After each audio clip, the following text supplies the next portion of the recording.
আপনাদের সাথে শেয়ার করব একটা খুব হেলদি আর টেস্টি ব্রেকফাস্ট। এই প্রথমে হাফ মতো আপেল কেটে কুচিয়ে নিলাম। অ্যাকচুয়ালি আপেলটা বেশ বড় ছিল, আর ছেলে সকালবেলায় এত বড় আপেল দিলে ওর খেতে ভালো লাগবে না, আর পরিমাণে অনেকটা হয়ে যাবে। তাই হাফ আপেলকে প্রথমে বেশ ছোট ছোট করে কুচিয়ে নিলাম, আর দুটো কলা কুচিয়ে নিলাম। ছেলে কলা খেতে খুব ভালোবাসে, তাই কলাটা দুটো মতো কুচিয়ে দিলাম। আর তিনটে, আমি এখানে তিনটে দিয়েছি, তিনটে মতো খেজুর আমি ভালো করে জলে ধুয়ে নিলাম ফ্রিজ থেকে বার করে।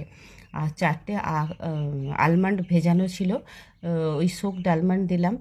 আমরা সবাই সকালবেলা সোকড আলমন্ড খাই, তো ওর থেকে চারটে ওকে দিলাম। আর দিয়েছিলাম একটা মতো আখরোট, দিয়ে ওই রোল ওটসটাকে ওর মধ্যে ঢেলে দিলাম। রোলড ওটসটা কী হয়, একটু বেশিক্ষণ ভিজিয়ে রাখতে হয়, নাহলে মানে সাধারণ ওটস দিয়েও করা যায় কিন্তু। আর দিলাম একটু টক দই। টক দইটা দিলে কিন্তু খুব একটা সকালবেলা অসুবিধা হয় না, কারণ কলা আর আপেলটা আছে তো মিষ্টিই লাগে। তার সাথে খেজুরও আছে, তাই ওটাকে ভালো করে মেখে নিয়ে একটু স্ট্যান্ডিং টাইমে 10 মিনিট মতো রেখে দিলাম, তাহলে আর ওটসটা খেতে অসুবিধা হয় না, বেশ সুন্দর নরমে হয়ে যায়। খুবই টেস্টি আর হেলদি এই ব্রেকফাস্ট। এতে তোমরা চিয়া সিডও দিতে পারো, ছেলে চিয়াটা ভালোবাসে না বলে দিলাম না, তাই তোমাদের দেখালাম না। তোমরা জানিও তোমাদের কেমন লাগলো।